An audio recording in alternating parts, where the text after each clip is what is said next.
વિશ્વ હિન્દુ પરિષદ સૌરાષ્ટ્ર પ્રાંત દુર્ગા વાહિની શૌર્ય પ્રશિક્ષણ વર્ગ મોરબી જિલ્લા ખાતે યોજવામાં આવ્યો હતો અને આ વર્ગનું સમાપન સમારોહ કાર્યક્રમ તારીખ 31 મે 2025 ને શનિવારના રોજ રાખવામાં આવ્યું હતું. સમાપન સમારોહ કાર્યક્રમમાં મુખ્ય વક્તા તરીકે અખિલ ભારતીય સમરસતા સંયોજક શ્રી દેવજીભાઈ રાવતનું માર્ગદર્શન મળ્યું અને અતિથિ વિશેષ તરીકે પોલીસ કોન્સ્ટેબલ અને પોલીસ સ્પોર્ટ્સ કોટા અને મોરબી માળિયાના ધારાસભ્ય કાંતિલાલ અમૃતિયા એ પ્રવચન આપેલ અને શ્રી ભૂમિબેન ભૂત હાજર રહ્યા હતા.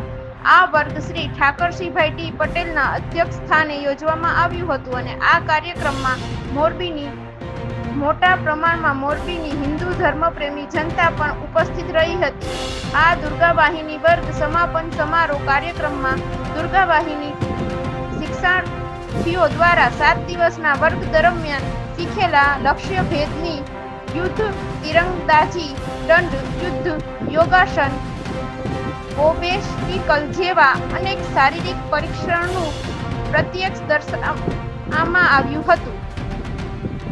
દેવજીભાઈ રાવત, કેન્દ્રીય મંત્રી, વિશ્વ હિન્દુ પરિષદ, દામજીભાઈ વેકરિયાએ શુભેચ્છા મુલાકાત કરેલી હતી. રિપોર્ટર દામજીભાઈ વેકરિયા.